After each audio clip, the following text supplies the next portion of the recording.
Daniel Carter dropped to his knees on the marble floor, ripped the pearl necklace off the choking woman's throat, and shoved 2 fingers down into her airway before anyone in that 5-star restaurant even understood what was happening. 30 millionaires stood frozen with forks in their hands. A waiter dropped a tray, and the woman's bodyguard, 6'4" armed, paid to protect her, just stood there staring. But here's what nobody in that room knew yet. The broke single dad, in the worn-out shirt saving the richest woman in the city, had a secret buried in his past that once it came out 12 hours later would shake every powerful person in that restaurant to their core. Before we go any further, drop a comment and tell me what city you're watching from. I want to see how far this story has traveled tonight. And if you believe one good man can still change everything, hit that subscribe button right now. You're going to want to be here for what happens next. The hostess at Belmont's didn't smile when Daniel Carter walked in holding his daughter's hand. She looked him up and down the faded blue-collared shirt, the jeans that had been washed too many times, the work boots he'd tried to clean in the parking lot, and her smile tightened into something that wasn't really a smile at all. "Reservation?" she asked, like she already knew the answer. "Carter, 2 people, 7 o'clock. Shimmy." She tapped at her screen, tapped again, frowned, then looked back up at him with that same painted expression. "I'm sorry, sir, I'm not seeing—" "It's there," Daniel said quietly. "I called 3 weeks ago. I confirmed yesterday. Carter, 2 people, 7 o'clock. Shinai."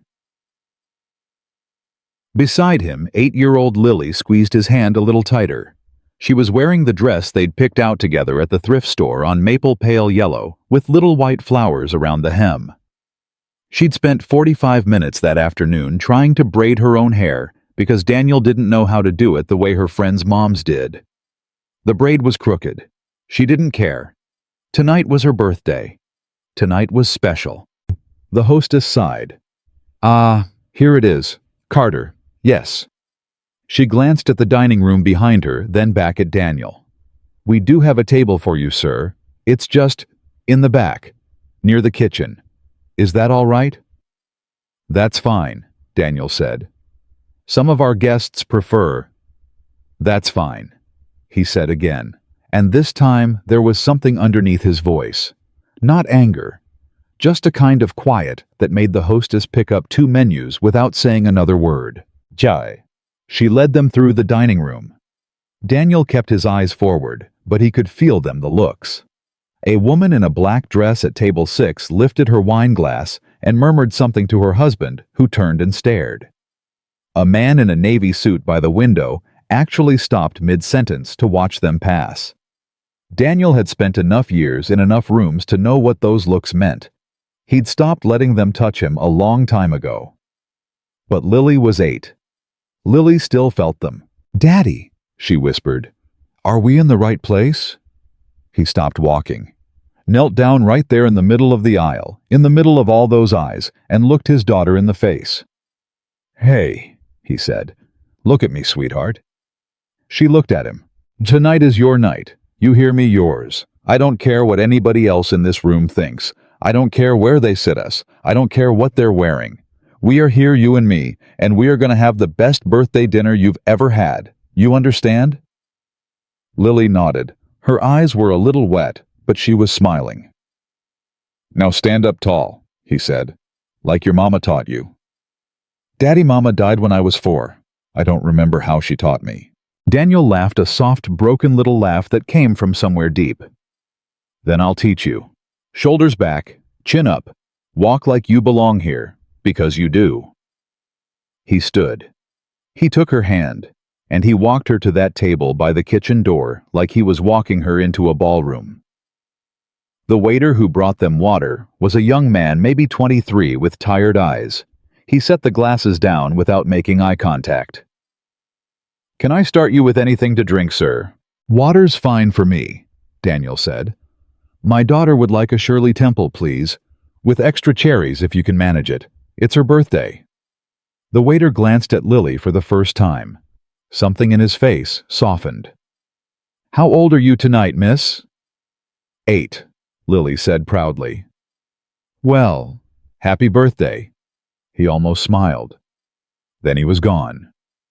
Daniel opened his menu and felt his stomach drop.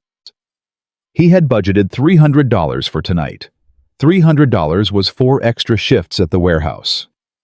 $300 was the money he'd been setting aside for new tires for the truck. $300 was supposed to be more than enough for a special birthday dinner at a nice restaurant. The cheapest entree on the menu at Belmont's was $64. Daniel kept his face perfectly still. He had been keeping his face still for a long, long time. Daddy? Lily was studying her own menu with the serious concentration of a child who couldn't really read most of the words. What does filet mignon mean? It's a kind of steak, sweetheart, a really fancy one. Is it good? I bet it's the best steak in the world. Are you gonna get it? He looked at his daughter across the table, the crooked braid, the yellow dress, the little hands folded in her lap because that was how she'd seen ladies do it on television. And he made a decision the way he made every decision in his life, quietly, without flinching. You know what? He said. Tonight, I think we both should. Her eyes went wide. But Daddy, that's... Don't worry about that. That's not your job to worry about. Your job tonight is to eat the best steak in the world and tell me every single thing that's been happening in 3rd grade. Every single thing. Don't leave anything out. She started talking before the waiter even came back. About Mrs. Henderson, who let them pick books from the new shelf on Fridays. About Tommy Briggs, who had gotten in trouble for putting glue in a girl's hair. About the spelling test she'd gotten 100% on, and how Mrs. Henderson had put a gold star on it, and how that gold star was hanging on the refrigerator at home, right next to the picture Lily had drawn of the two of them. Daniel listened, really listened. The way a man listens when he knows exactly how rare and how short these moments are. He didn't notice the woman 3 tables over until she laughed. It was the kind of laugh you noticed even when you weren't trying to. Loud, confident. The laugh of somebody who had earned the right to take up space in a room. Daniel glanced over without meaning to. She was maybe 50, maybe a little older. Silver hair pulled back tight, a black silk blouse. Pearls, real ones, you could tell by the way they caught the light. She was sitting with 3 men in suits, and from the way they leaned in when she talked, Daniel could tell she was the one in charge of whatever they were discussing. Numbers, dollar signs, the kind of conversation people have when there's a lot of zeros on the line. Their waiter came by Daniel's table. Have you decided? 2 filet mignons, please. Medium for me. Medium well for the young lady. And could we get a basket of bread to start? Of course, sir. Oh, and one more thing. Daniel hesitated, lowered his voice. When dessert comes, could you bring her something with a candle? Anything. Doesn't have to be fancy. Just something with a candle. The waiter nodded slowly. His tired eyes were a little less tired now. I'll take care of it, sir. Thank you. For the next 30 minutes, Daniel Carter forgot about the looks. He forgot about the table by the kitchen.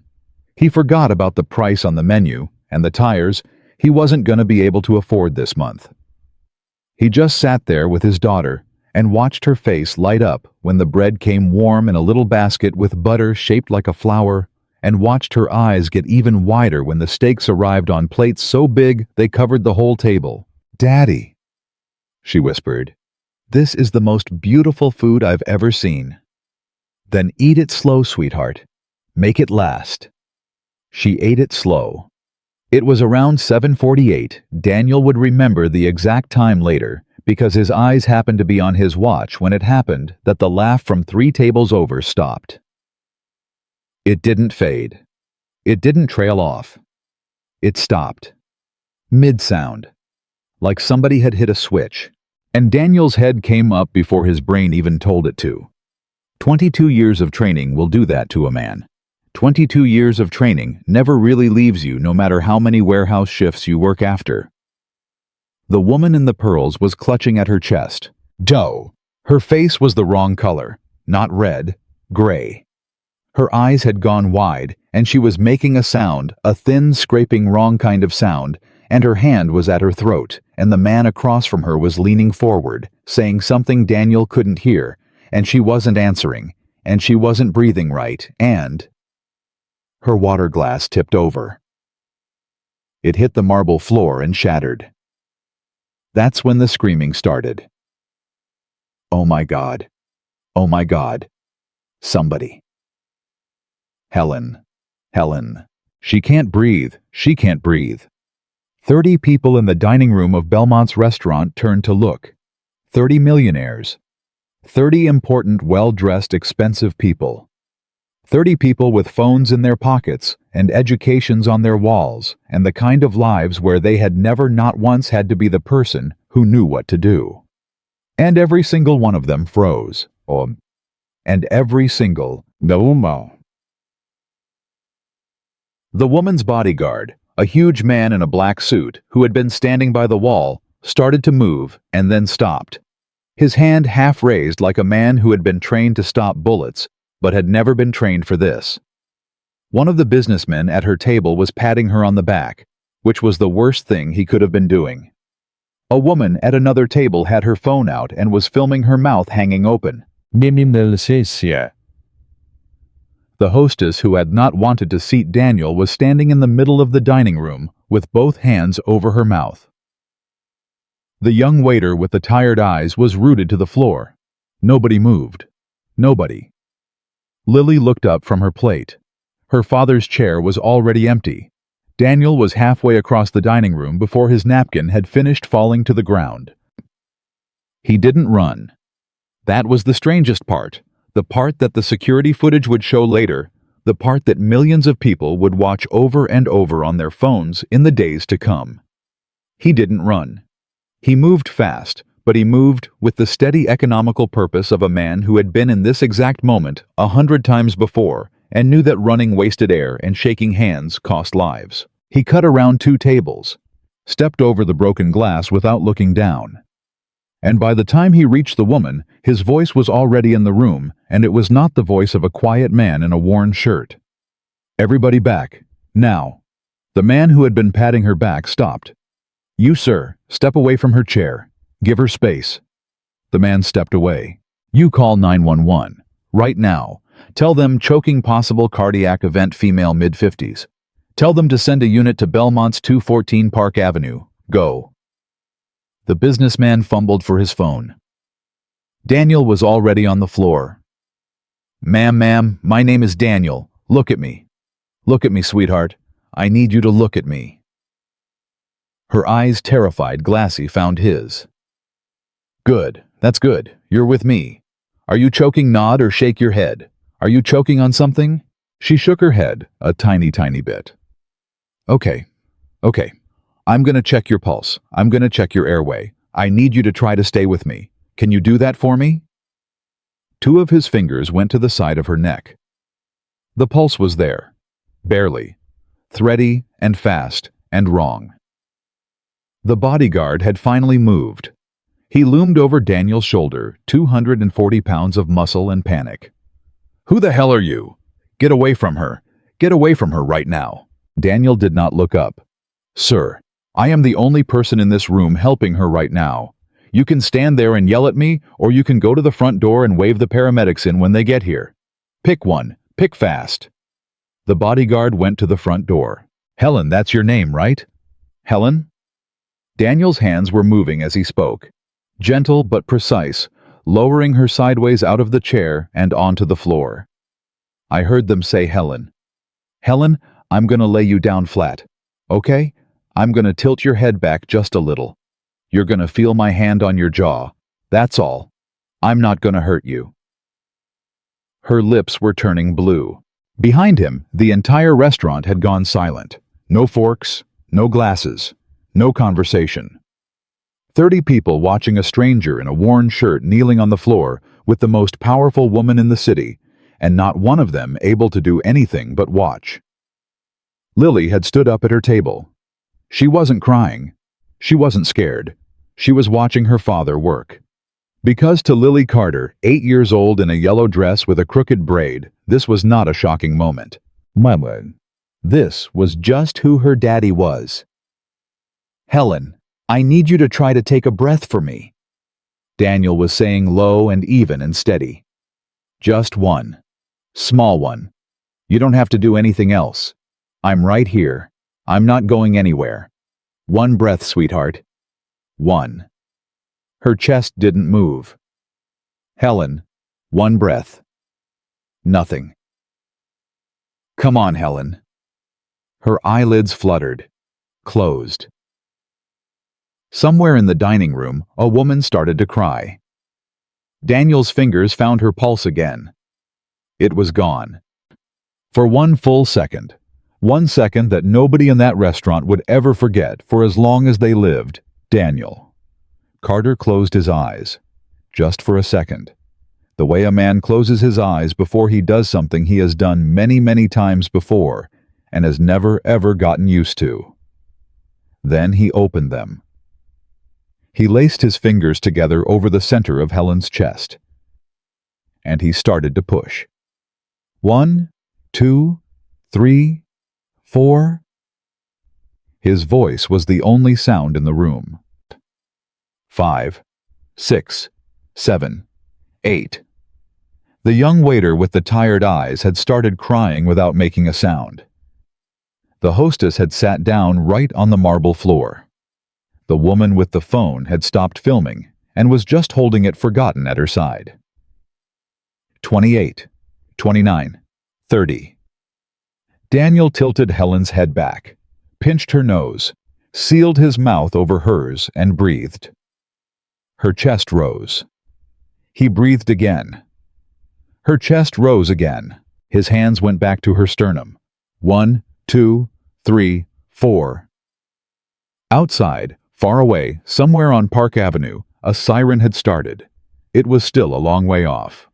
And Helen Vance, CEO of Vance Holdings, chairwoman of 3 boards, owner of half the skyline visible from Belmont's window. The woman who had been laughing 30 seconds ago about a deal worth more money than Daniel Carter would see in 10 lifetimes was lying dead on a marble floor. And the only thing keeping her on this side of dead was the steady, practiced, unshaking hands of a man the hostess had almost not let inside. Come on, Helen. Push. Come on. Push. Stay with me. Push. Stay with me, sweetheart. Push. The siren got a little louder. Mommy.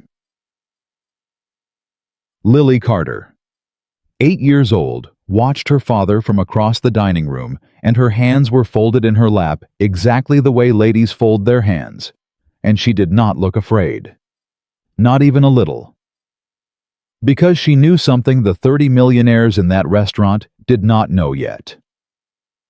She knew her daddy was not going to let that woman die. Push. 1, 2, 3, 4.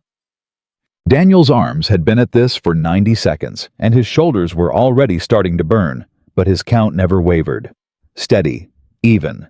The same rhythm a man uses when he's done something 1,000 times before, and his body remembers it even when his mind is somewhere else.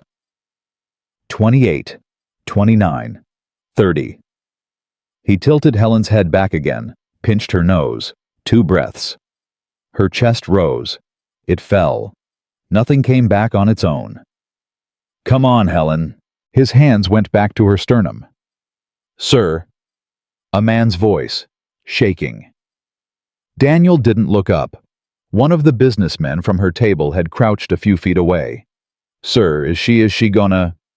How far out are the paramedics? I don't know, the dispatcher said. Go ask the man at the door, right now. Tell him I need a time. The businessman scrambled up and ran. 1, 2, 3, 4. Daniel's voice never rose. That was the thing. In a room full of people who had started to cry, who had started to whisper, who had started to put their hands over their mouths, his voice was the lowest, calmest thing in the building. It was the voice of a man who had learned a long time ago that panic kills more people than any heart attack ever did. 16, 17, 18. 16. Across the dining room, the hostess had stopped sitting on the floor. She had pulled herself to her feet and was now standing at the edge of the cleared-out space around Daniel and Helen. Both her hands pressed flat against her own chest, like she was trying to feel her own heartbeat to make sure it was still there. She was looking at Daniel. She was looking at the man she had almost not seated. 29, 30. 2 breaths. Helen's chest rose, fell. Nothing. Helen Vance. Daniel's voice, low, almost a murmur, almost like he was talking to her in a quiet room and not on a marble floor in front of 30 people. Helen, I need you to come back. You hear me? You have got people who love you. You got a life out there. I'm not done with you yet. Come on. Push. 1, 2, 3. The businessman came running back. He says 90 seconds, maybe less. They got hung up on 4th. Tell him to flag them down at the curb. Don't let them waste time at the door. Go. The businessman ran again. 10, 11, 12. A new voice, high and shaky from somewhere behind Daniel. Does anybody have one of those machines, the shock thing? AED, Daniel said without looking up. Yes, somebody find one. This place has one. Every restaurant this size is required to have one. Find a manager. Find it now. 3 different people moved at once. 28, 29, 30. 2 breaths. Helen's lips had gone from blue to a kind of gray-purple. Daniel didn't let his face change. He had seen this color before. He had also seen people come back from this color before. He had seen people not come back too. The color didn't decide. The next 2 minutes decided. Helen, sweetheart, one more for me. Just one. His hands went back down. 1, 2. A voice cut across the room. Sharp. Old. A man maybe 70, in a charcoal suit, who had been sitting 2 tables away with what looked like his wife. He had stood up. He was pointing. You, son, what are you doing? You can't you're gonna break her ribs. Daniel's count did not stop. 7, 8, 9.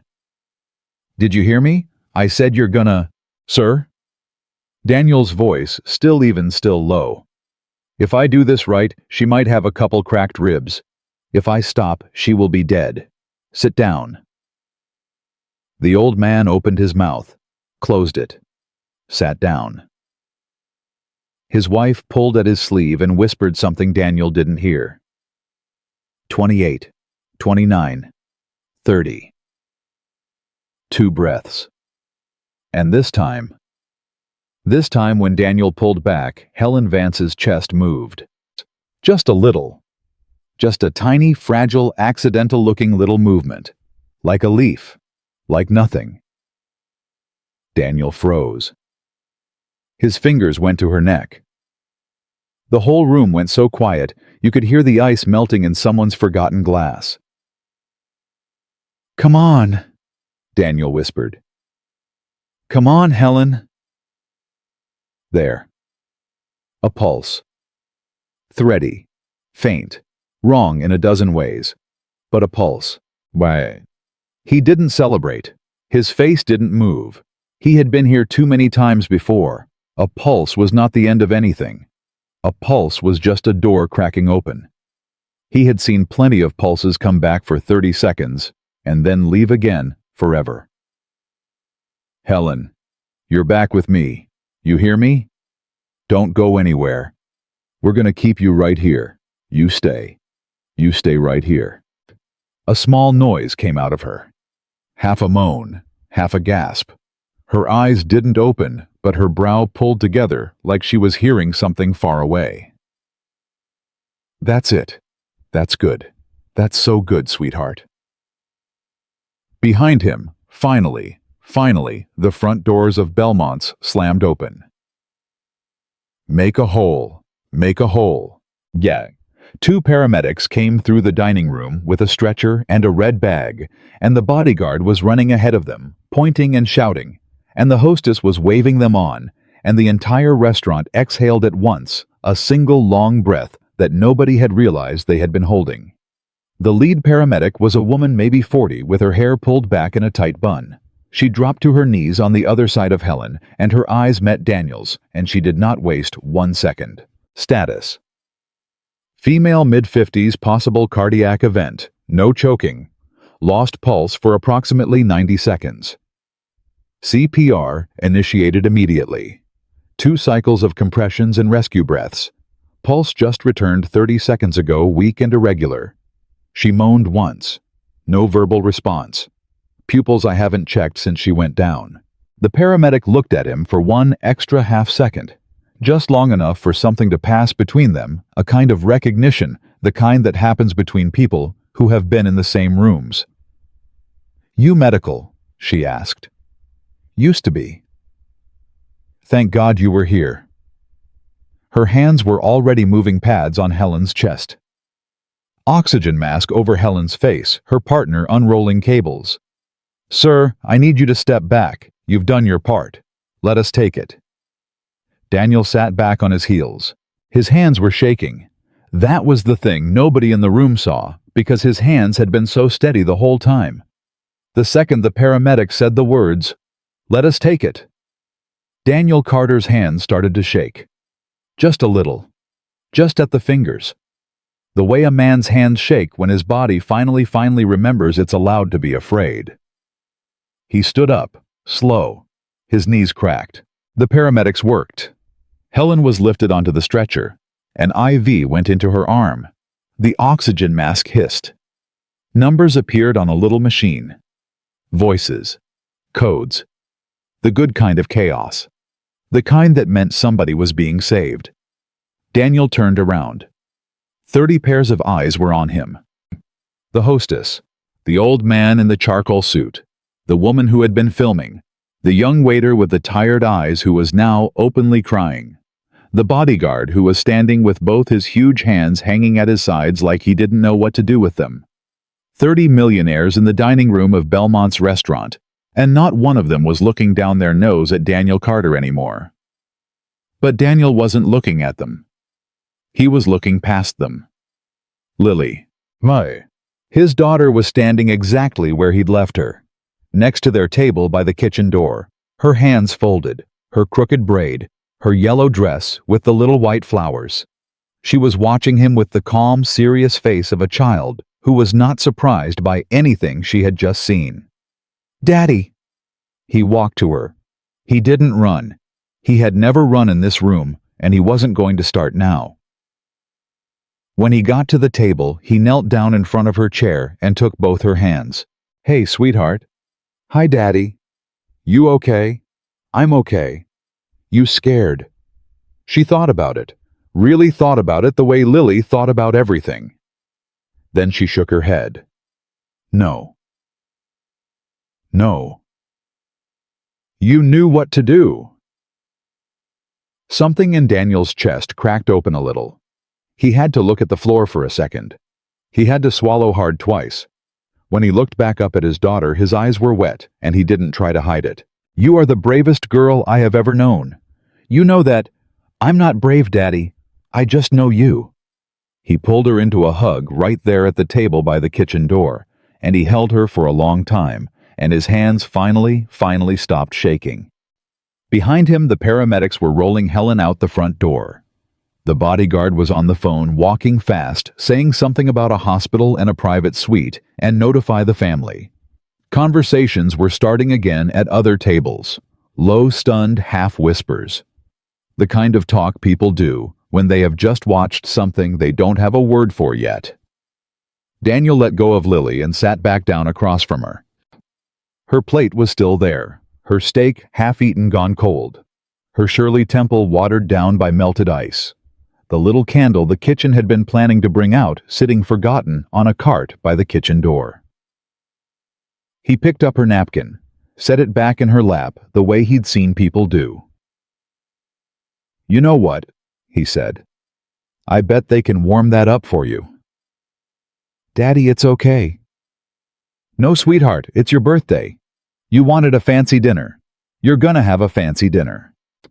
He looked up to wave the waiter over, and that was when he realized the young man with the tired eyes was already standing right next to their table. His hands were empty. His apron was crooked. His face was wet. Sir, the waiter said. His voice was a little broken. Sir, I just want to say... It's okay, son. No, sir. It's when you came in when the hostess put you back here, I should have. I'm sorry. Daniel looked up at him. Not angry, not proud, just tired. What's your name? Marcus, sir. Marcus, you brought my daughter the bread first. You remembered the cherries. You're all right with me. Don't carry anything on your shoulders that doesn't belong there. Okay? Marcus nodded. He couldn't speak. Could we get her plate warmed up and maybe one for me too? It's still her birthday. I'd like to finish dinner with her.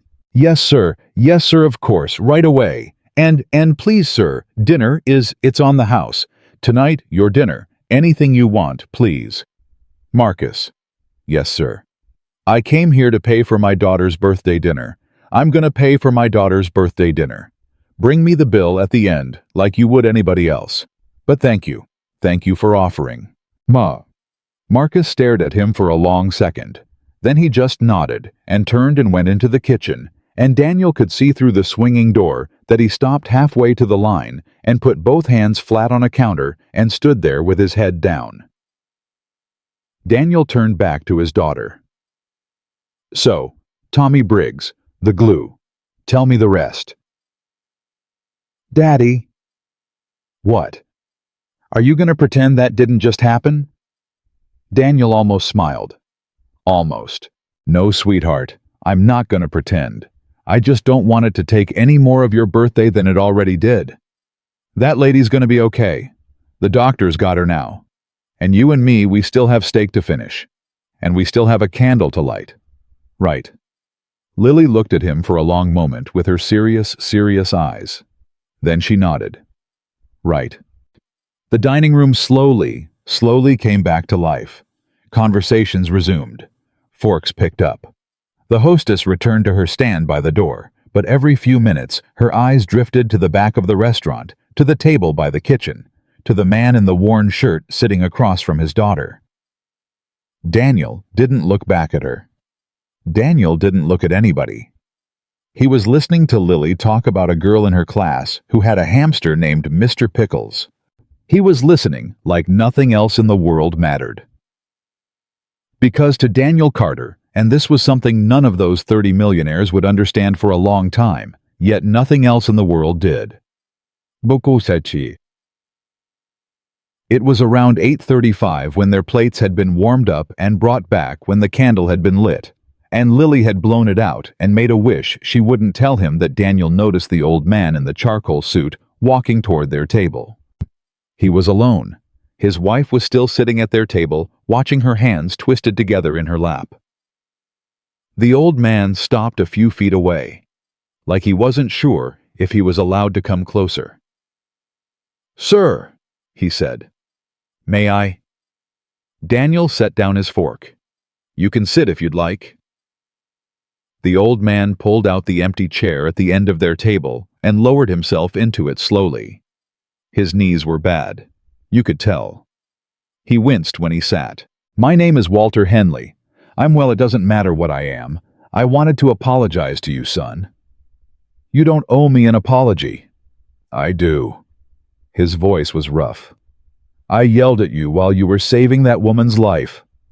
I told you to stop. I don't know why I did it. I think I was scared. And when I'm scared, I get loud. I have done that my whole life. My wife has been telling me about it for 51 years. He looked down at his hands. That woman would be dead if you had listened to me. You were scared, Daniel said. Lots of people in this room were scared tonight. There's no shame in scared. There's shame in shouting at a man who knows what he's doing because you yourself don't. Daniel didn't answer that. Walter Henley looked across the table at Lily. He smiled at her, a real smile, The smile of a grandfather, not the smile of a rich man. "Young lady, that is a very pretty dress." "Thank you," Lily said. "Is it your birthday?" "Yes, sir. I'm 8 today." 8. He shook his head like he couldn't believe such a number existed. 8 years old. You know what I was doing when I was 8? I was selling newspapers on a corner in Cleveland for 2 pennies apiece. Things have changed, haven't they? "Yes, sir." He turned back to Daniel, studied him, took his time about it. The way an old man can study somebody when he's earned the right to take his time. "Son, where did you learn to do what you did tonight?" Daniel cut another piece of his steak, chewed it slowly. "A long time ago," he said. "A long time ago where, just a long time ago." Walter Henley nodded slowly, like he understood that a man was telling him to stop asking and he was going to respect that. "All right," he said. He started to get up. Then he stopped. He reached into the inside pocket of his charcoal suit and pulled out a small leather case, and from the leather case he pulled out a card. He set it on the table next to Daniel's plate. "That's my number. The personal one, not the office. If there is ever, and I mean ever, anything you or that beautiful daughter of yours need, you call. I don't care if it's 3 in the morning. I don't care if it's Christmas Day. You call. You understand me?" Daniel looked at the card. He didn't pick it up. "Mr. Henley." "Walter." "Walter, I appreciate it, I really do, but I didn't do what I did tonight to get a card. I know that, son. That's exactly why I'm giving you the card." He stood up, slow, painful, and put a hand on Daniel's shoulder for just a second. Then he walked back to his wife, and his wife took his hand, and they sat down, and they did not speak. Daniel looked at the card on the table. Then he picked it up and slid it into his shirt pocket without looking at it. "Daddy," Lily said. "Yeah, sweetheart?" "Was that man important?" Daniel looked across the dining room at Walter Henley, who was staring at his own plate, now both hands flat on the table. "I think a lot of people would say so." "Are you important?" He turned back to his daughter. He looked at her crooked braid, her yellow dress, the little ring of chocolate frosting around her mouth from the cake the kitchen had brought out with the candle. "Tonight," he said, "I'm just your dad, that's all. That's the only important thing in this whole room." She smiled, the biggest smile of her birthday. He smiled back. He did not know sitting there at that table by the kitchen door that the woman with the phone 3 tables over, the one who had been filming when Helen first collapsed, had not stopped recording. She had filmed the whole thing. The compressions, the breaths, the pulse coming back, his voice, his hands. She had already started uploading it to her social media before the paramedics had even left the building. By the time Daniel paid the bill, $342.40 more than he had budgeted, which he covered by quietly putting back the cash he'd been planning to use on tires. The video was already being shared. By the time he walked his daughter out the front door of Belmont's holding her hand, saying goodnight to a hostess who could not look him in the eye, the video had 300,000 views. By the time he got to his old truck in the parking lot and lifted his daughter up into the passenger seat and buckled her in and kissed her forehead, the video had 1 million. He didn't know. He drove home with his daughter humming the happy birthday song in the seat next to him, and he listened to her, and he smiled, and he had no idea that somewhere in a hospital room across the city, Helen Vance was waking up and asking a single hoarse question. "Where is the man who saved me?" And he had no idea that somewhere in a quiet office at the Pentagon, 1,200 miles away, a phone was ringing on the desk of a colonel who had not heard the name Daniel Carter in 19 years. The colonel picked up. He listened. He set the phone down. And then he sat very, very still for a long time. The colonel sat at his desk in the quiet office at the Pentagon, and for a long minute he did not move. Then he reached across the blotter and pulled a thin manila folder out of a locked drawer he hadn't opened in 19 years. The label on the folder said one word in faded black ink: Carter. He opened it. He stared down at the photograph clipped to the inside cover. A younger man. Same eyes, same set of the jaw. A uniform he hadn't worn in a very long time. Way. The colonel picked up the phone again. "Get me the secretary's office," he said. "And get me a line to New York. I need to find a man." About 400 miles away in the parking lot of an apartment complex on the east side of town, Daniel Carter was carrying a sleeping 8-year-old up 2 flights of stairs. Again, she had made it through the truck ride. She had made it through brushing her teeth. She had even made it through her father reading her one chapter of the book they were working through together. A chapter book about a girl who solves mysteries, which Lily loved because the girl in the book had a dad and no mom just like her. But somewhere around the 3rd page her head had drooped against his shoulder, and her breathing had gone slow and soft, and Daniel had closed the book and just sat there for a while with his daughter sleeping against him on the couch, listening to the heater click on and off. Now he was carrying her down the hall to her room. Her cheek was warm against his neck. Her hair smelled like the cheap strawberry shampoo from the dollar store. He laid her down in her bed, pulled the blanket up to her chin. The blanket had little stars on it. It had been her mother's a long time ago. "Daddy." "Shh, I'm here. Go back to sleep." Was tonight the best birthday? He smoothed the hair back from her forehead. "You tell me, sweetheart." "It was the best one." "Then it was the best one." She was asleep again before he made it to the door. He stood there a second with his hand on the light switch, looking at his daughter, the way fathers do when they think nobody is watching them. Then he turned off the light and pulled the door almost closed the way she liked it. A crack of hallway light. Just enough. He walked back to the kitchen, started the coffee. He always made coffee at night. It was a habit from another life. He'd sit at the kitchen table for an hour or 2 before bed with a cup of black coffee and the silence and his own thoughts. Most nights he didn't think about much. Most nights that was the whole point. Tonight was not most nights. Dow. He sat down at the kitchen table. The card from Walter Henley was still in his shirt pocket. He took it out and set it on the table without reading it. He looked at it for a minute. Then he flipped it over so the print side was facing down. His phone buzzed. It was on the counter. He almost didn't get up. He almost let it ring out. But something in his chest had been tight since the moment he had felt Helen Vance's pulse come back, and he didn't know exactly what it was, and he had a feeling the phone might tell him. He got up. He picked it up. Unknown number. He hesitated. Then he answered. "Hello?" A man's voice. Calm. Older. Familiar in a way Daniel could not place for a half second, and then could place exactly. "Sergeant Carter." Daniel's hand tightened on the phone. He had not been called sergeant by anybody in a very long time. "Who is this?" "You know who this is, son." There was a long pause. Daniel walked slowly back to the kitchen table. He sat down.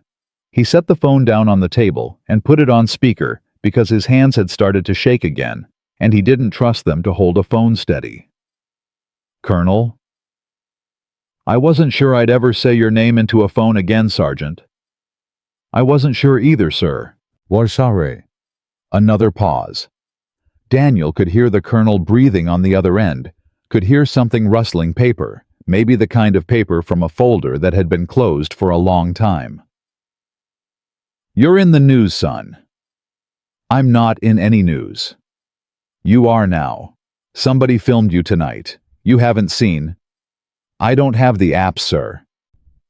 The colonel laughed. It was a soft, dry, almost sad laugh. "Of course you don't. Of course you don't. Some things never change. Sergeant, you are everywhere. The video has, last I checked about an hour ago, the video has 11 million views. As of right now on every news station in this country, you are the man who saved Helen Vance." Daniel closed his eyes. "I didn't do it for that." "I know you didn't. That's not why I'm calling." "Then why are you calling, sir?" There was a long silence on the line. The kind of silence a man takes when he's trying to figure out how to say something that's hard to say.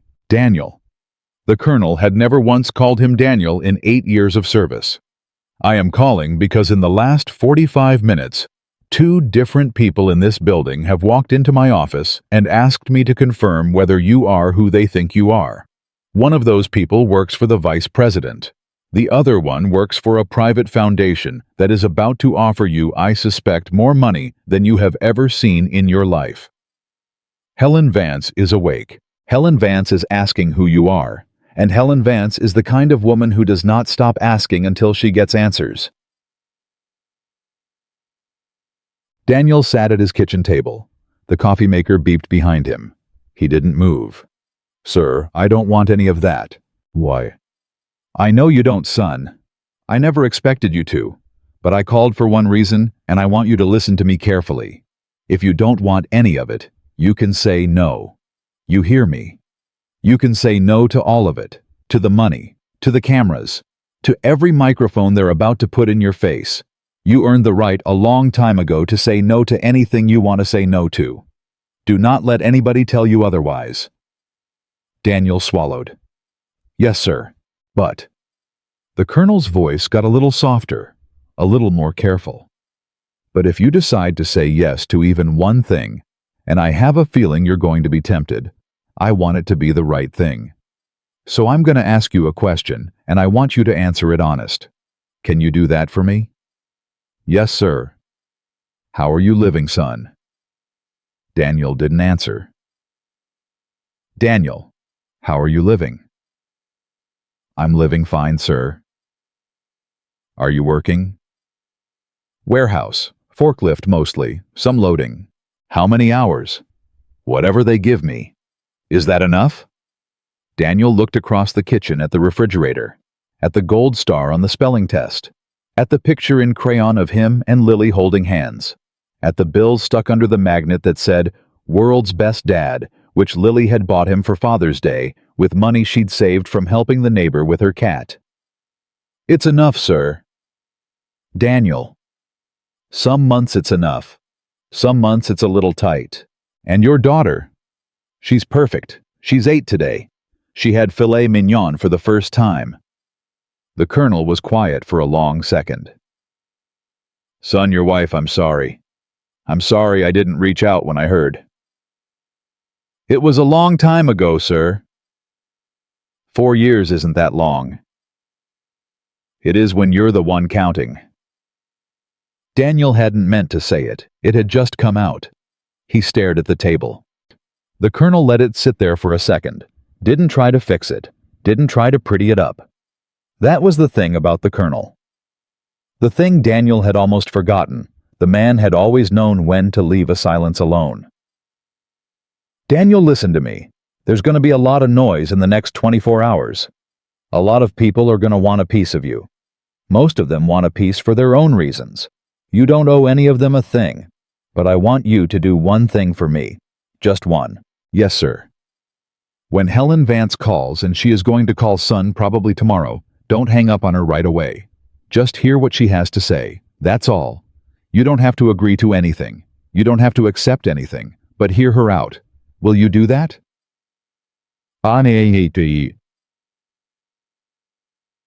Why? Because I think she's going to ask you a question that you're the only person in the country who can answer the right way. What question, sir? That's not for me to spoil. Just pick up when she calls. That's all I'm asking. Daniel looked at the kitchen ceiling. There was a water stain in the corner. He had been meaning to look at it for 6 months. Yes, sir. I'll pick up. Good man. The colonel's voice changed. Got quieter. Got something in it that Daniel had heard maybe twice in all the years he had known him. Daniel, for whatever it is worth from a man who hasn't earned the right to say it, I am proud of you, son. I was proud of you then. I am prouder of you now. Daniel couldn't answer for a second. Thank you, sir. Take care of that little girl. Yes, sir. The line clicked. Daniel sat at the kitchen table for a long time with the phone face down in front of him, and he did not move, and he did not get his coffee, and he did not turn around when the machine beeped a second time. He just sat. with his hands flat on the table, with his shoulders finally a little bit lower than they had been all day. He didn't sleep much that night. When he did sleep, he dreamed of a woman in pearls on a marble floor, and his hands pushing down on her chest, and a count he had been counting for 25 years. Sometimes the woman in the dream had Helen Vance's face. Sometimes she had the face of a soldier he had not been able to save in a place he was not allowed to talk about. Sometimes she had the face of his wife in a hospital bed 4 years and 7 months ago, when his hands had not been enough. He woke up at 5:14, same as every morning. He made breakfast, 2 eggs, toast, a glass of milk for Lily. He cut the toast diagonally because that was how she liked it. He put a single strawberry on the plate as a garnish because that was a small thing he had started doing after her mother died, and she had never once mentioned it, and he had never once stopped. She came shuffling out of her room at 6:30 in pajamas with little owls on them. "Daddy." "Morning, birthday girl. 1 day older?" "Daddy, I'm not the birthday girl anymore. The birthday was yesterday. In this house we celebrate for a week. Sit down. Eat your eggs." She sat. She ate her eggs. She told him about a dream she'd had which involved a horse and a swimming pool, and somehow also Mrs. Henderson from school. He listened. He drank his coffee. Halfway through breakfast, his phone started to ring. He looked at it. Unknown number. He let it ring. It stopped. Started again. Stopped. Started again. By the 4th call, Lily had paused with her fork halfway to her mouth. "Daddy, somebody really wants to talk to you." "They can wait." "Maybe it's important." "You're important. Eat your eggs." She ate her eggs. But the phone kept ringing.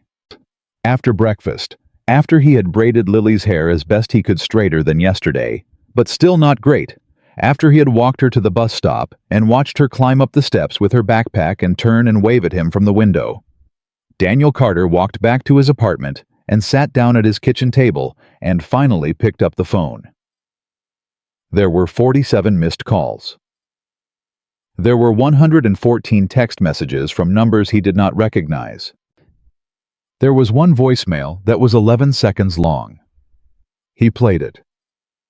A woman's voice, calm, a little hoarse, the kind of hoarseness that comes from a tube being down your throat the night before. "Mr. Carter, this is Helen Vance. I would very much like to thank the man who saved my life. My number will come up on your phone after this message. Please call me when you can. I'll wait." The message ended. Daniel sat at the kitchen table and looked at his phone for a long, long time.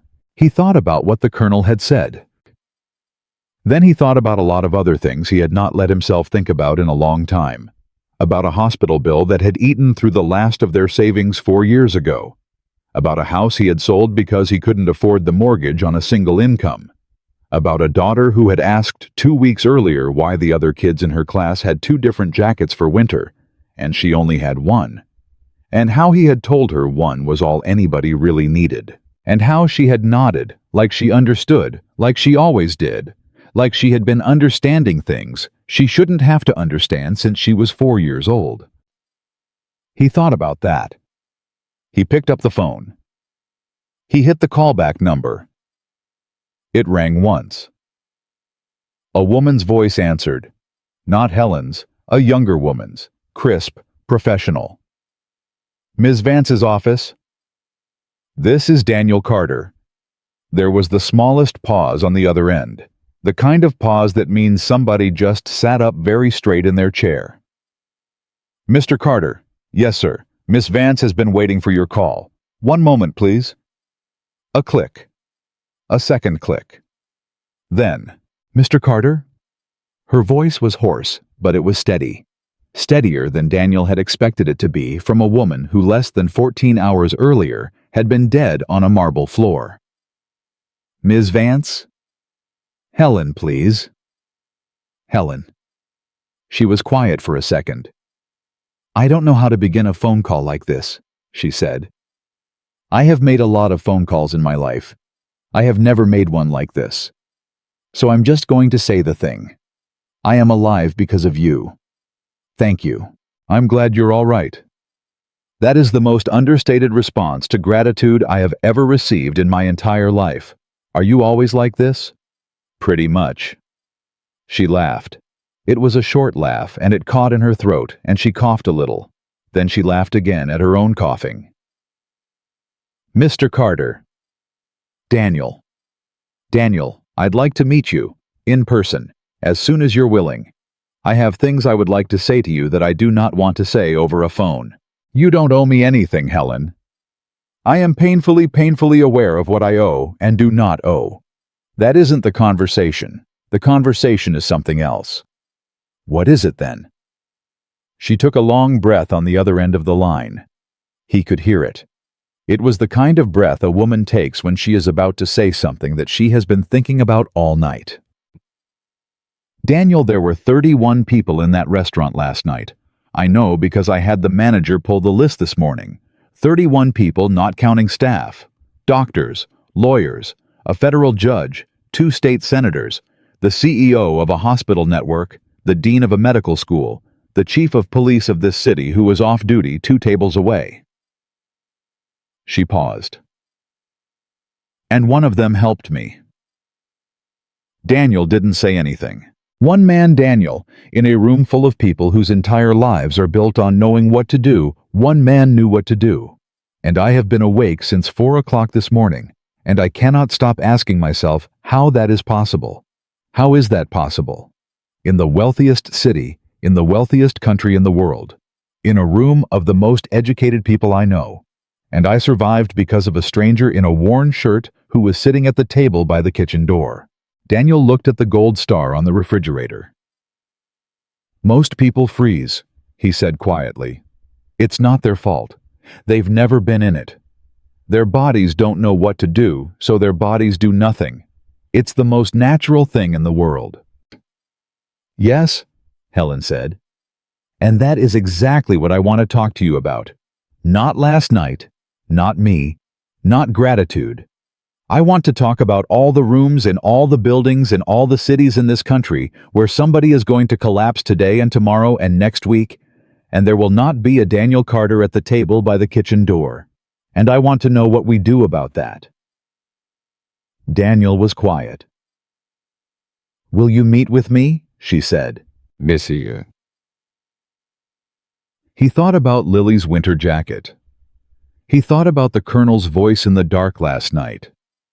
He thought about the long count of 1 to 30, and all the times in his life he had counted it, and all the people who hadn't been there to hear it. Yes, he said. I'll meet with you. Thank you. Thank you, Daniel. Helen.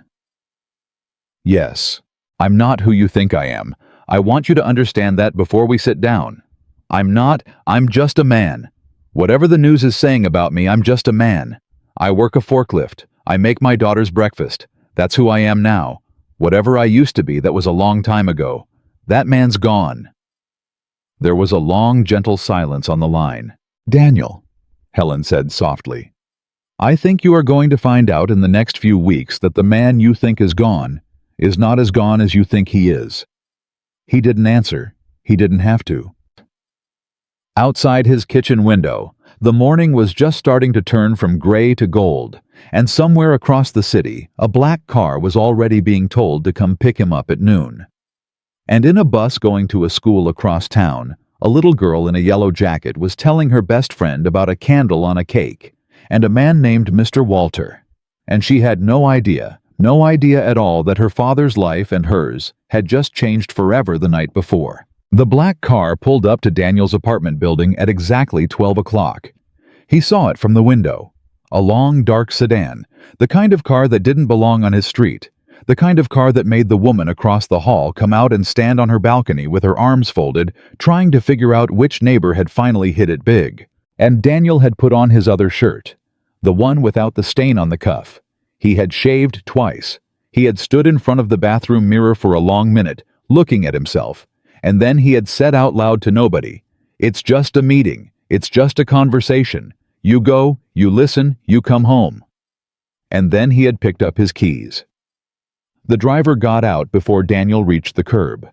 A man, maybe 60, in a gray uniform with a face that had seen things. "Mr. Carter." "That's me. Ma'am asked me to bring you to the hospital. She's still being kept under observation today, so the meeting will be in her room. Is that all right with you, sir?" "That's fine. May I get the door for you?" "I can get my own door, friend, but thank you." The driver almost smiled. Daniel saw it, the flicker of it around the eyes. The ride across the city was quiet. Daniel sat in the back with his hands folded on his lap and watched the buildings go by. He had not been in a car this nice in a very long time. The seats were leather. The dashboard had wood on it. There was a small bottle of water in a holder by his elbow and a little card next to it that said, "Welcome, Mr. Carter," in handwritten ink. Somebody had taken the time. Somebody had thought about that. He didn't drink the water. Sheh. The driver glanced at him in the rearview mirror once, twice. "Sir, may I say something?" "Go ahead." "My wife showed me the video this morning, before my shift." Daniel didn't answer. "She made me watch it twice, and then she sat at the kitchen table and she cried for about 10 minutes. I don't know why I'm telling you this. I wanted you to know. There's a lot of people out there today who saw what you did. A lot of people." Daniel looked out the window. "I'm glad your wife is all right," he said quietly. The driver's eyes met his in the mirror. "Sir," the driver said, "she lost her sister last year. Her sister had a heart attack at a wedding. There were 400 people in that room. Nobody knew what to do. By the time the paramedics got there, it was too late." Daniel closed his eyes. "I'm sorry." "That's why she cried, sir. That's why." Daniel didn't say anything. He couldn't. He just sat there with his hands folded in his lap, and he looked out the window at a city he had walked through 10,000 times without anybody ever knowing his name, and he thought about a sister he had never met at a wedding he had never been to who had died because there had been 400 people in the room, and not one of them had known what to do. The hospital was in the part of town where Daniel never had reason to go.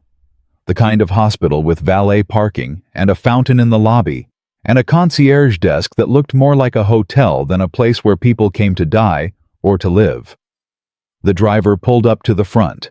A man in a black suit was already standing there waiting, and as soon as he saw Daniel get out of the car, he came forward with his hand out. "Mr. Carter, I'm Aaron. I'm Ms. Vance's chief of staff. She's expecting you, if you'll come with me." Daniel shook his hand. "You don't have to call me mister." "Yes, sir, I do." "Date." They walked through the lobby. People looked. Daniel could feel them looking. A woman at the concierge desk actually stood halfway up out of her seat when she saw him, then sat back down, then stood up again. A man waiting for the elevator just stared at him, with his mouth a little bit open, until Aaron pressed the button and the doors closed, and they started up. The elevator went to the top floor. There was no 11th floor button. You needed a card. Aaron had a card. He swiped it, and the elevator started moving. "How is she?" Daniel asked. "Recovering. Stronger than she has any right to be after last night. The doctors are amazed. They keep telling her she should be sleeping. She keeps telling them she has work to do." "Sounds about right." Aaron looked at him. "You only met her last night, sir." "Yeah. And you already know her better than 90% of the people who work for her." The elevator stopped. The doors opened onto a hallway that didn't look like any hospital hallway Daniel had ever been in. Carpet. Real artwork on the walls. A nurse at a station who looked up as they stepped out and gave Aaron a small nod. "This way, sir." They walked to the end of the hall. There was a door. Aaron knocked once gently. "Come in." Aaron opened the door, then he stepped aside. "Take your time, sir," he said quietly. "There's nobody else on her schedule today, just you." Daniel walked in. The room was big, not like a hospital room at all, more like a small apartment. There was a bed, and there were monitors, and there was an IV stand, but there was also a couch and 2 chairs, and a coffee table, and a window that took up the whole far wall looking out over the city. The blinds were open. The afternoon light was coming in. Helen Vance was sitting up in the bed. She was wearing a dark blue robe instead of a hospital gown. Her silver hair was pulled back. There was an oxygen tube under her nose and a clip on her finger and a bruise high on her chest, just visible at the collar of the robe where his hands had been the night before. She looked at him. He looked at her. For a long second, neither of them said anything. Then she said very softly, "Hello, Daniel." "Hello, Helen. Please, sit. There's coffee. There's water. There is, I am told, a perfectly horrible thing called hospital tea, but I would not recommend it." He almost smiled. He walked across the room and sat down in one of the chairs by the bed. He folded his hands in his lap. He didn't know what to do with them otherwise. She watched him sit. She didn't try to fill the silence. She seemed to understand in some way that Daniel hadn't expected that he was not the kind of man who liked silences filled. "How are you feeling?" he finally said. "Like a woman who almost died last night." "And how is that?" She thought about it, really thought. She turned her head a little and looked out the window at the city before she answered. "Different," she said. "I don't know how else to say it. Just different. Like I am looking at the same view I have looked at out of the same kind of window for the last 35 years, and somehow the light is hitting it differently today." Daniel nodded. "I had a friend who used to say that," he said. "After he came back from somewhere bad. He said the world looked the same, but somebody had moved the colors." "Yes." Helen looked at him. "Yes, that. Exactly that." She studied him for the long moment. She was good at studying. You could tell. She studied him the way a woman who had spent 40 years reading rooms studies a man she has just met and already knows is going to matter to her. "Daniel, may I ask you something blunt?" "Go ahead." "Were you a paramedic before?" "No." "A doctor?" "No." "What were you?" He took a long breath. He looked at his hands. "I was a soldier," he said, "a long time ago. Combat medic, among other things." "Which other things?" "The kind I'm not supposed to talk about." She nodded slowly. She didn't push. Daniel was beginning to understand a woman who had spent her whole life knowing when to push and when not to push, and she had decided this was a not to push moment. "How long?" she asked. 8 years active, 6 more in the reserves after. And then I came home. I met a woman. We got married, we had a daughter, I worked, my wife got sick, I took care of her. She died. I worked some more. That's about it." Helen was quiet for a long moment. "That is the most efficient summary of an entire life I have ever heard," she said. "It's a pretty efficient life." "I doubt that very much." He didn't answer. She shifted in the bed. She reached for the cup of water on the table beside her, and she winced when she moved her arm. He started to reach for the cup. "I've got it," she said. He sat back. She picked up the cup. She drank. She set it down. She looked at him. "Daniel, I would like to tell you what I have been thinking about since 4 o'clock this morning. And then I would like to ask you for something. And then you can say no. And I will respect that. And Aaron will drive you back home, and we will never speak of it again if that is what you want. Is that fair?" "That's fair." She folded her hands on the blanket in front of her. "My grandmother died when I was 12 years old," she said. "She died at our kitchen table eating breakfast on a Tuesday morning in July. There were 5 people in that kitchen. My mother, my father, my older brother, my younger sister, and me. None of us knew what to do. My father stood up and said her name 3 times. My mother started screaming. My brother ran out of the room. My sister was 8 years old and she just sat there with her spoon in her hand. And I was 12 years old, and I crawled under the table, and I held my grandmother's hand under the tablecloth because I didn't know what else to do, and I didn't want her to be alone. Helen's voice was very even when she said it, the kind of even that took a lot of practice. By the time the ambulance got there, she had been gone for almost 20 minutes. The paramedic, I will never forget him. The paramedic looked at my father, and he said very kindly, "Sir, if somebody had started compressions when she went down, we might have had a different morning." He didn't say it to be cruel. He said it because he had been called to too many kitchens, and he wanted us to know for the next time what to do. She paused. I have thought about that paramedic almost every day for 53 years. Daniel didn't say anything.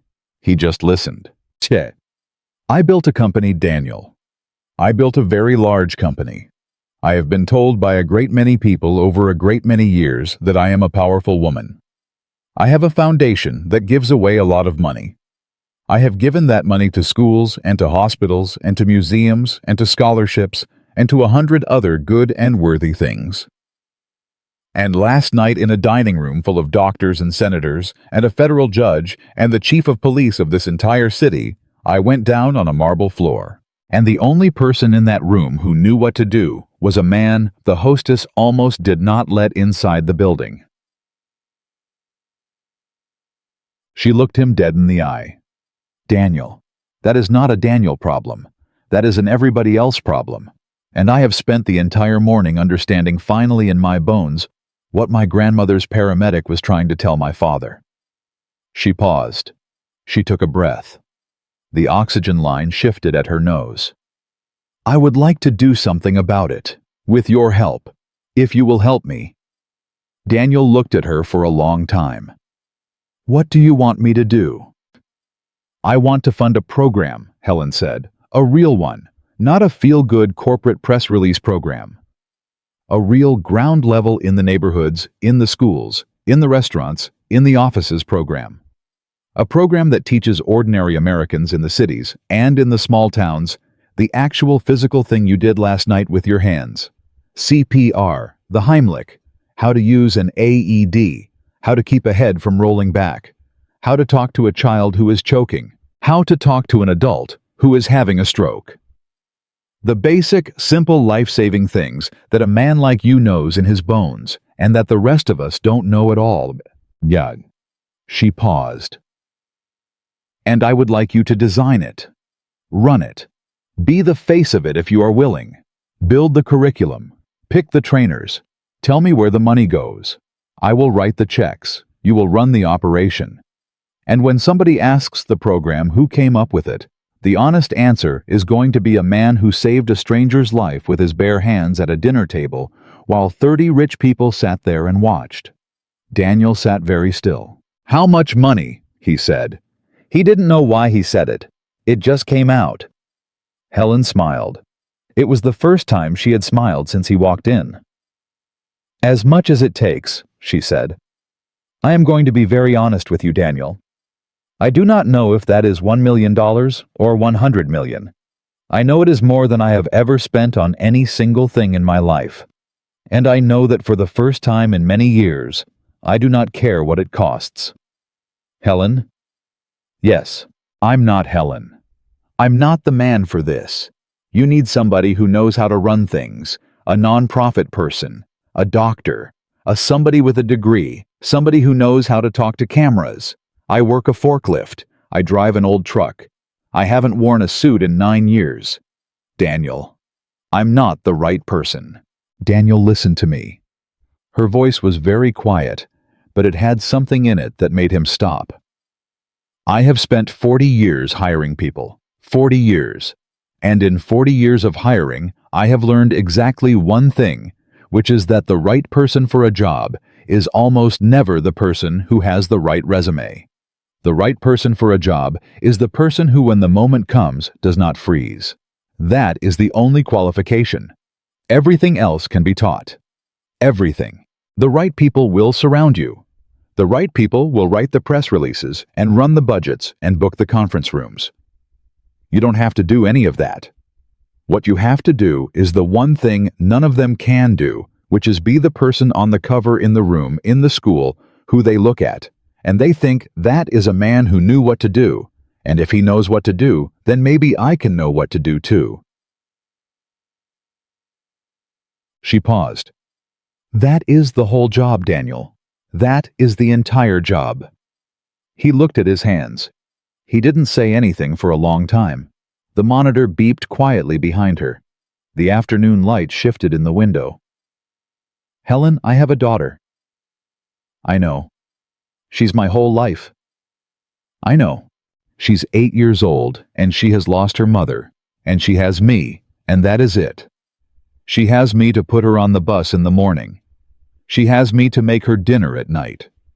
She has me to braid her hair badly, and to read her a chapter every night, and to be there when she has a bad dream.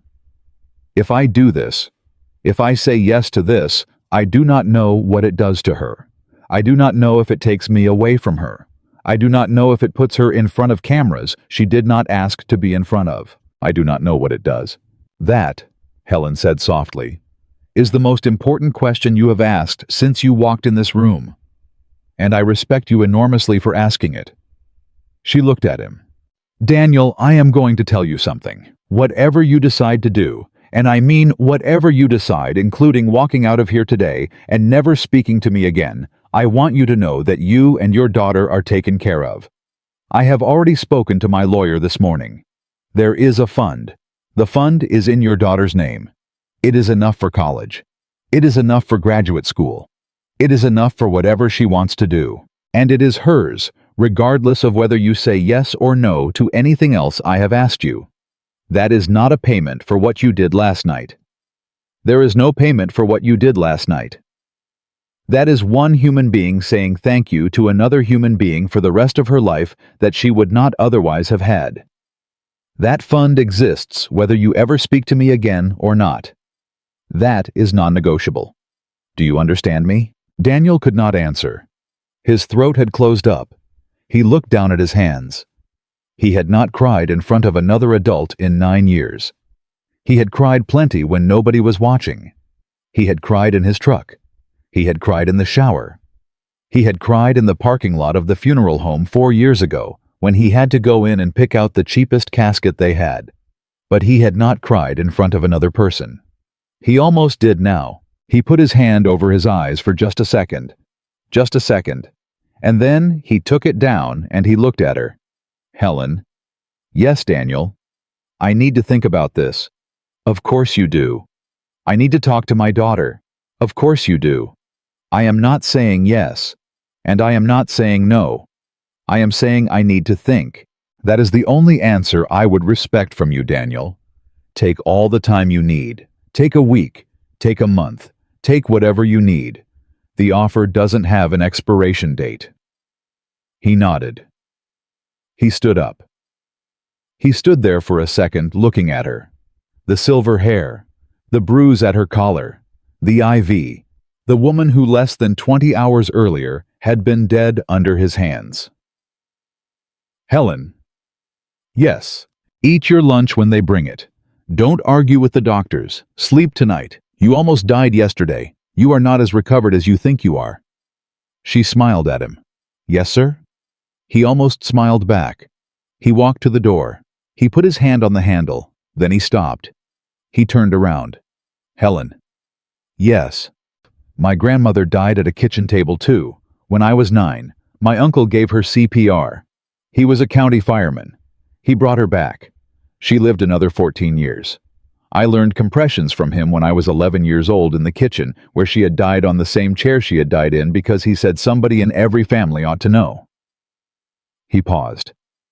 That's why I knew what to do last night, because somebody in my family decided it ought to be me.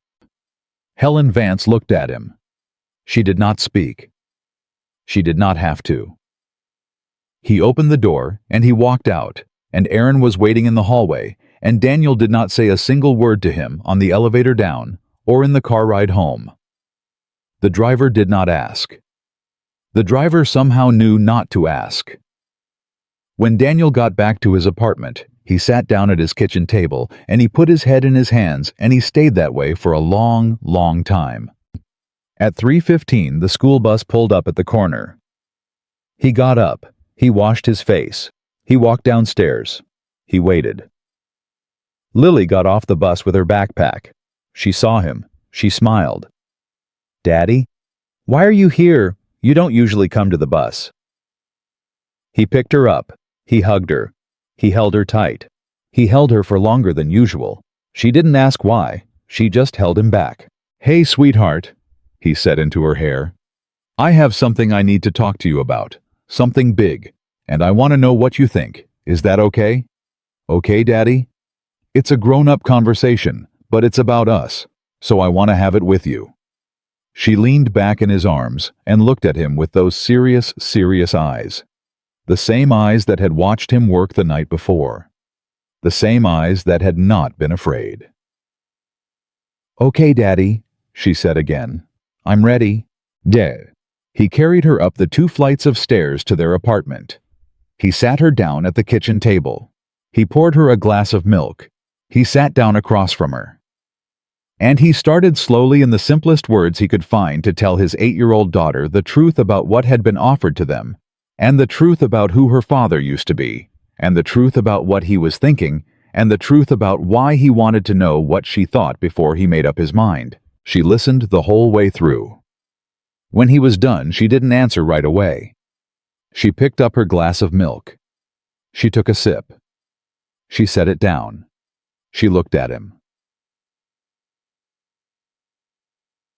And then Lily Carter, 8 years old in pajamas with little owls on them now, because she had changed out of her school clothes the second she got home, said the thing that her father would remember for the rest of his life. "Daddy," Lily said, "if you don't do it, who will?"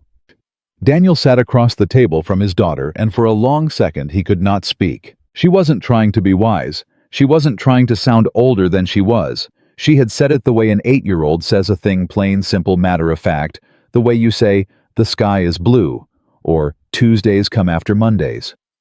She had thought about it for less than a minute. She had taken 1 sip of milk. And she had handed her father an answer that men twice her age would have spent weeks trying to find.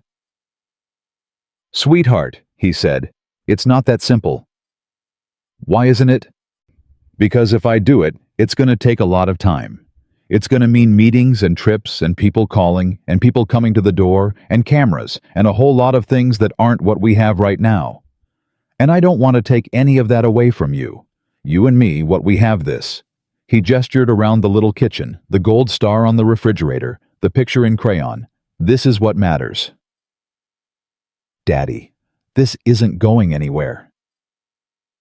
"What, this?" She pointed at the table between them. "You and me. This isn't going anywhere just because you also do that. The kitchen will still be here. The owl pajamas will still be here. You will still be here. Will I? You came to my bus today. You never come to my bus. You came today because something big happened and you wanted to tell me. That means you'll always come to my bus when it matters." She thought about it for another second. "Just maybe not on the regular days. But Mrs. Henderson's mom doesn't come on the regular days either. And Mrs. Henderson's dad doesn't come on the regular days either. And Mrs. Henderson is fine, mostly." Daniel let out a small laugh. He didn't mean to. It just came. "Mrs. Henderson is fine, mostly." She bites her pencils. "I see." "Daddy." "Yeah. Last night that lady almost died because nobody knew what to do." "I know, sweetheart." "And you knew what to do because somebody in your family taught you when you were little." "Yes." "So if you teach a lot of people, then there will be a lot of people who know what to do, and there will be a lot of ladies who don't die." He looked at his daughter. "That's a lot of math, sweetheart." "It's not math, Daddy. It's just true." He sat there and stared at her for a while. She picked up her milk. She drank some more. She set it back down. She looked at him with those serious, calm eyes that she had inherited from her mother, and she waited. "I love you," he finally said. more than anything in this whole world. I love you too, Daddy. You sure about this? I'm sure. You're 8. I'm 8 today. Yesterday I was 8 too. I'm gonna be 8 all year. That's a long time to be sure about something. He laughed again. He couldn't help it. He reached across the table and took both of her small hands in his big ones. All right, he said quietly. All right, sweetheart. All right. All right. I'll call her in the morning. Lily nodded, like the meeting was over, like the matter had been settled. She picked up her milk again and drank the rest of it down in one long swallow, the way kids do with both hands wrapped around the glass. He didn't sleep that night either, but it was a different kind of not sleeping. The first kind the night before had been the kind where his body was still vibrating from a thing it hadn't done in 20 years, and his mind kept going back to a marble floor and a count of 1 to 30, and a phone call from a colonel and a voicemail from a stranger. That was the kind of not sleeping that left you tired in a hollow way. This was different.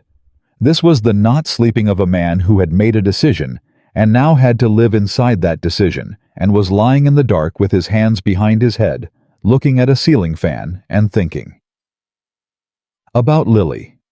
About a wife in a hospital bed 4 years and 7 months ago.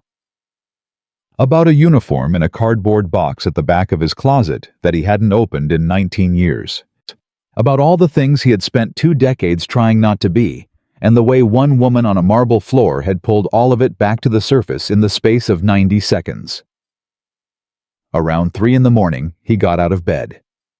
He walked to the closet. He moved aside 2 boxes of Christmas decorations and a bag of clothes Lily had grown out of that he hadn't given away yet because he wasn't ready to give them away. And he found the box at the bottom. It was a banker's box, brown cardboard. The lid was dusty. He sat down on the floor of the closet and he opened it. Banco by TB. The uniform was on top, folded the way they had taught him to fold it, with the creases still sharp after all these years. Underneath the uniform was a flat plastic case, and inside the plastic case were 3 medals. He didn't take them out. He just looked at them for a minute through the plastic. Underneath the case were photographs. He pulled out one. 8 men in front of a helicopter. He was second from the left. He was 24 years old in the photograph. He was smiling. He didn't recognize his own smile. He put the photograph back. He closed the box. He sat there on the floor of the closet for a long time. Then he stood up and he walked back to bed, and he fell asleep at last around 4:30. And at 5:14, his alarm went off exactly when it always did, and he got up to make his daughter's breakfast. He called Helen at 9 in the morning. She picked up on the first ring. Daniel. Helen, I'm in. There was a long pause. Thank you, she said quietly. Thank you, Daniel. I have conditions. Of course you do. My daughter is not on camera, ever. Not for promotional pictures, not for press, not for documentaries, not for charity galas. She is 8 years old and she is not part of this. I am part of this. She is not. Agreed, without question. My past the military part does not get used as a marketing piece. I am not the hero soldier turned community trainer. That is not the story I am willing to be. The story is that I knew what to do because somebody in my family taught me, and the program exists so that everybody's family has somebody. Agreed. And I work where it actually matters, not just rich neighborhoods, not just the buildings with the cameras. I want this in trailer parks. I want this in churches that meet in school cafeterias. I want this in the bingo halls. I want this on the night shift at warehouses, because the woman whose husband has a stroke in a warehouse at 2 in the morning deserves the same chance as the woman whose husband has a stroke in a corner office at 2 in the afternoon. There was a long silence on the other end of the line. Daniel, Helen said, and her voice had something in it he had not heard before. I am so glad I asked you. Are we agreed on those? Agreed on all of them. In writing. Today if you want. I want. Done. Aaron will bring the documents to you this afternoon. You will read them. You will mark them up. Whatever you want changed, we change. Nothing happens until you say it happens. All right. Daniel. Yes. I have one condition of my own. Go ahead.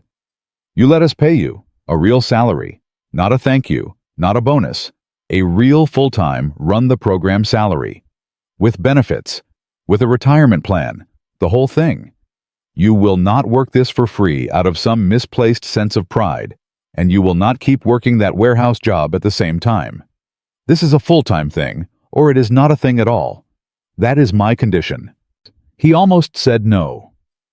The reflex was there hard and old. He had spent his whole adult life being a man who did not take what he had not earned. But then he thought about Lily's winter jacket. And he thought about the tires for the truck. And he thought about a college fund that had never existed and now did, and the long, tired weight of a life lived 2 paychecks ahead of nothing. All right, he said. All right. All right, I'll let you pay me. Thank you, Daniel. Don't thank me for that, Helen. That one was selfish. She laughed. A real laugh this time, stronger than the day before. The laugh of a woman who was finally starting to get her body back. Daniel Carter, she said. If that is your version of selfish, I have spent 50 years in the wrong rooms. The next month was the loudest month of Daniel Carter's life, since he had come home from a war he was not allowed to talk about. The video kept spreading. By the end of week 1, it had 90 million views. The morning shows wanted him. The evening shows wanted him. A famous talk show host called Aaron's office personally and offered to fly Daniel out and book the entire week of programming around him. Magazines, podcasts, a book deal, a documentary, 2 movie producers, a senator from his own state who wanted to pose for a picture. Daniel said no to all of them. He said no in the gentlest way he could. He said no through Aaron, who had a way with no that Daniel did not have. He said no with thank you attached. He said no with a press statement that Aaron's team drafted and that Daniel rewrote in his own hand at the kitchen table because he wanted the words to sound like him and not like somebody else. The statement, when it went out, was 4 sentences long. My name is Daniel Carter. I am the father of a wonderful little girl. On the night of November 4th, I did what anybody who had been taught what to do would have done. The most important thing now is making sure more people are taught. That was it. No interview, no Bible quotes, no hero language. 4 sentences. It became within 48 hours the most shared statement of the entire month in any medium by anyone anywhere in the country. Walter Henley called him on a Tuesday. The old man in the charcoal suit. Daniel had wondered if he would. Son, Walter said in a voice rough from age and from cigarettes a long time ago. I have been watching you handle this whole thing on the news. I want you to know 2 things. First, I am proud of you, and I have no right to be, but I am. Second, I have been on the board of a foundation for 31 years, and that foundation has a relationship with 1,200 public schools across this country. If your program ever needs a way into those schools, you call me, and the door opens. You hear me? I hear you, Walter. Good. Now go take that little girl somewhere nice for a weekend. You've earned it. Daniel did. He took Lily to a state park 2 hours north. They stayed in a cabin. They cooked hot dogs over a fire. Lily got a marshmallow on fire and laughed until she cried. Daniel slept 10 hours straight in a cabin bed with one thin blanket, and he woke up feeling like a different man. The colonel called him 3 weeks in. Sergeant. Sir, you're doing it the right way. I'm trying. You are not trying. You are doing it. There's a difference. Trying is what people do when they want credit for the effort. You are doing it because the thing needs doing. I have watched a great many men over a great many years, and very few of them know the difference. You always did. Sir, Don't argue with me, Sergeant. Just take it. Once in a while, a man has to take a compliment without trying to hand it back. Yes, sir. The colonel paused. Daniel. Yes, sir. There is a man in Washington who is going to call you. His last name is Ellsworth. He works on something I am not at liberty to tell you about. He is going to ask you for a favor. The favor will be small. The favor will not require you to do anything you do not want to do. I am calling to tell you that if you decide to say yes to the favor, it will mean a great deal to a great many people that you will never meet. And if you decide to say no, that is also all right, and Mr. Ellsworth is a man who understands no. That is all I'm going to say about it. Is that fair? That's fair, sir. Take care, son. Yes, sir. The line clicked. Mr. Ellsworth called 11 days later. Daniel said yes to the favor. He never told anybody about it, and he would never tell anybody about it, including Helen, including Lily when she was older, including the journalist who would write his obituary 41 years later, and find that there were still parts of his life that no one had ever been able to reach. The first training was held in a church basement in a town called Rusk, Texas, population 712. Helen had wanted to start in New York. Aaron had wanted to start in Boston. The communications team had wanted to start in Los Angeles, where there were cameras. Daniel had said Rusk, Texas. Why Rusk? Helen had asked him on the phone. Because that's where the volunteer fire chief wrote me a letter. What did the letter say? It said his town has one ambulance, and the ambulance is 28 minutes away on a good day. It said he wanted to know if there was a way to get every adult in his town through the basics, because the next time somebody collapsed in the diner on Main Street, the diner was going to have to be the ambulance for half an hour. That's why. That's why. Daniel, we are going to spend the next 10 years following you wherever you point. I just want you to know that. Wherever you point. Sir. There were 43 people at the first training in Rusk. The volunteer fire chief was there. The diner waitress was there. A high school football coach was there. A retired postal worker was there. 3 different grandmothers were there. A man who introduced himself only as Dale and didn't say what he did was there. The mayor was there because the mayor was also the man who owned the hardware store. A pregnant woman was there. 2 14-year-old girls were there, sitting in the back, who had begged their mother to let them come. Daniel stood at the front of the church basement in a clean shirt. He didn't have notes. He didn't have a slideshow. He had a CPR dummy on a folding table and an AED that Helen's Foundation had shipped overnight. "My name is Daniel Carter," he said. "I am not a doctor. I am not a paramedic. I am not, despite what some news shows have been telling you, a hero. I am a man whose uncle taught him how to do compressions on a kitchen chair when he was 11 years old. I am here today to teach you what my uncle taught me. By the end of this afternoon, every one of you in this room is going to know how to keep somebody alive until the ambulance gets here. That's the whole goal. That's the only goal. We're going to take it slow. We're going to take it real. And nobody is going to leave this room without their hands knowing what to do. Is that all right with everybody?" The room nodded. "All right," Daniel said. "Then let's get to work." He worked with them for 4 hours. He worked with them like they were his own family. He went person by person. He moved the diner waitress's hands 6 different times until her compression depth was right. He had the football coach kneel down on the linoleum and drilled him on the rhythm until the man was sweating through his polo shirt. He spent 30 extra minutes with the 2 14-year-old girls in the back because he could see they were scared. And because he understood that scared was the thing that killed people, and he wanted them to leave that basement not scared anymore. When it was over, the volunteer fire chief, a man in his 60s named Howard with hands like baseball mitts, walked up to Daniel and shook his hand for a long time and didn't say anything. He didn't have to. 11 days later, in a parking lot outside the diner on Main Street in Rusk, Texas, a 58-year-old trucker named Mike Halverson collapsed of a heart attack on his way to his pickup. The diner waitress was on a smoke break by the side door. She put down her cigarette. She walked over. She knelt down.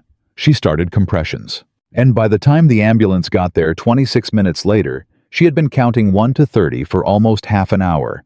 And Mike Halverson was alive, and the football coach had relieved her twice, when her arms gave out, and a 14-year-old girl with a learner's permit had run inside the diner and grabbed the AED off the wall and brought it out and used it exactly the way she had been taught. Mike Halverson woke up 2 days later in a hospital in Tyler. The first thing he said when he could talk was, "Tell my wife I love her." The second thing he said when they told him what had happened was, "Who saved me?" They told him. He cried for about an hour. A reporter from the local paper came out and wrote the story. It was a small story. The local paper had a circulation of 900, but a reporter from a bigger paper saw it, and a reporter from a national paper saw that one. And by the end of the week, the picture of the diner waitress and the football coach and the 14-year-old girl standing in front of the diner on Main Street with their arms around each other had gone everywhere. Helen called Daniel that night. "Daniel." "Helen." "Did you see it?" "I saw it." "Daniel." "Yeah." That's one. That's one person. That's one Mike Halverson, who almost wasn't. "I know." "Daniel, are you crying?" "A little." "That's allowed, you know." "I know it's allowed, Helen."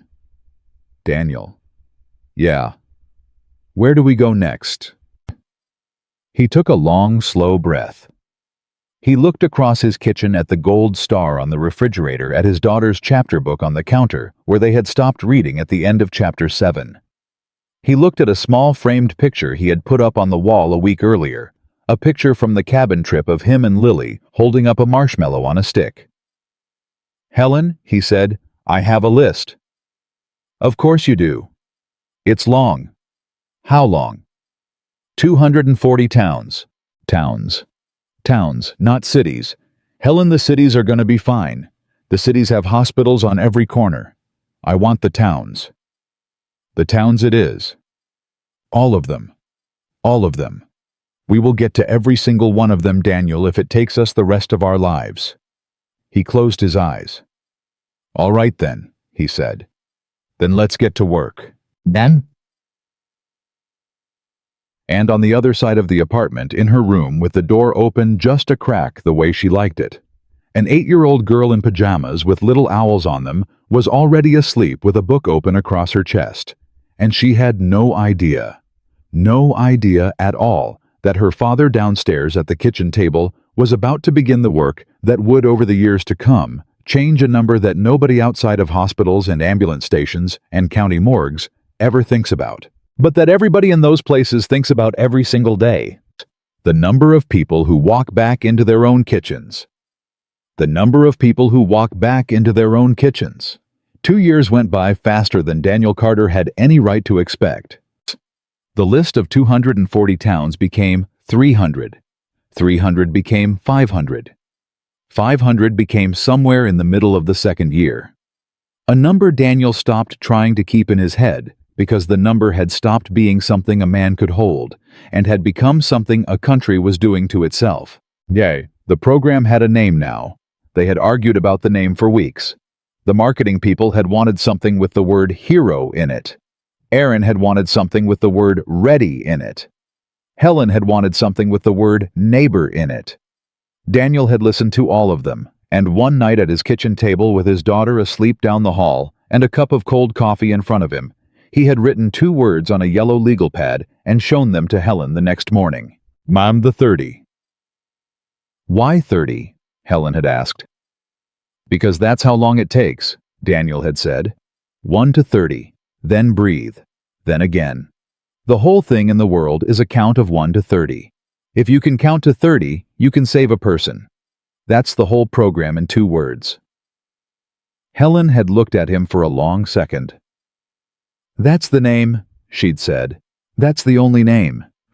By the end of the second year, the 30 had been taught in 1,100 churches, 400 schools, 91 warehouses on the night shift, 64 bingo halls, 212 volunteer fire departments, and 1 prison in Ohio, where a 43-year-old inmate named Reginald used what he had learned in a Saturday morning class in the visitation room to save the life of a corrections officer who collapsed in the cafeteria 3 weeks later. Reginald did the compressions. Reginald did the breaths. Reginald counted out loud 1 to 30 until the medics arrived. The corrections officer's name was William, and William had 4 children, and the youngest one was a girl named Hope, who was 7 years old, the same age Lily had been when her father had first knelt on a marble floor. When Daniel heard the story, he sat in his truck in the parking lot of a church in Mississippi for 45 minutes and did not move. Then he started the engine and drove to the next town on the list. The list never got shorter. That was the thing he had not expected. Every time they finished a town, 2 more towns would write in. Pastors, sheriffs, diner owners, school principals. A woman in Wyoming who ran a roadside motel and had watched a guest die in her parking lot the previous winter, and had decided in the snow with the body still warm that she was going to do something about it. They all wrote in. They all said the same thing in different words. "We don't have anybody. Please come." Daniel went where he could go. When he couldn't go himself, he sent the trainers he had trained. He had a team of 41 of them by the end of the second year. Some were nurses. Some were retired paramedics. Some were former military medics like himself, men and women who had come home from places they couldn't talk about, and had spent years not knowing what to do with what they knew and who were finding in this work. A way to put their hands to use again that did not hurt them to remember. He never wore a uniform to any of it. He never used his rank. He never let anybody introduce him as anything other than Daniel. He was home for dinner most nights. That was the rule he had set with Helen at the very beginning in writing, and it had been the easiest rule for her to keep. She protected it. She protected it like it was her own daughter's bedtime. When a senator wanted Daniel for a working dinner in Washington, Helen rescheduled the senator. When a major donor wanted Daniel for a cocktail hour in New York, Helen sent Aaron and a thank you note. When a film festival wanted Daniel to appear on stage at a documentary premiere, Helen booked him on the morning flight back, instead of the night flight, because the morning flight got him home in time for school pickup, and the night flight did not. Lily was 10 now. She had grown 4 inches. She had gotten taller and a little shyer in the way 10-year-old girls sometimes do, and she still wore her hair in 2 braids on most days, and she had finally taught her father how to do the braids correctly, sitting on the bathroom counter with him standing behind her and her hands guiding his. "Up, Daddy, then over, then under, up, over, under. Don't pull so tight, there, there. Better. Better. Better." Chai. She had a best friend named Nora who came over after school 3 days a week. She had a teacher she loved named Mrs. Olson, who had replaced Mrs. Henderson the year before. She had a list of books on her nightstand that was almost as long as her father's list of towns. She had not been on television once. She had not appeared in a single magazine. She had not been in a single press photograph. Her face was a secret kept by an entire foundation, and the secret had been kept perfectly, and it would be kept perfectly for the rest of her childhood, because that had been the very first promise her father had made and the only promise he had refused to budge on. She had a college fund she did not know about. She had a father who was home for dinner. She had, in her own words, the best life of any kid she knew.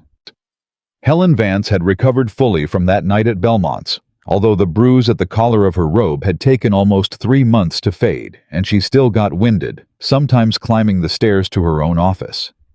Her cardiologist had told her in the gentlest possible way that she had been given a second life, and that her job now was to spend it. She had taken him at his word.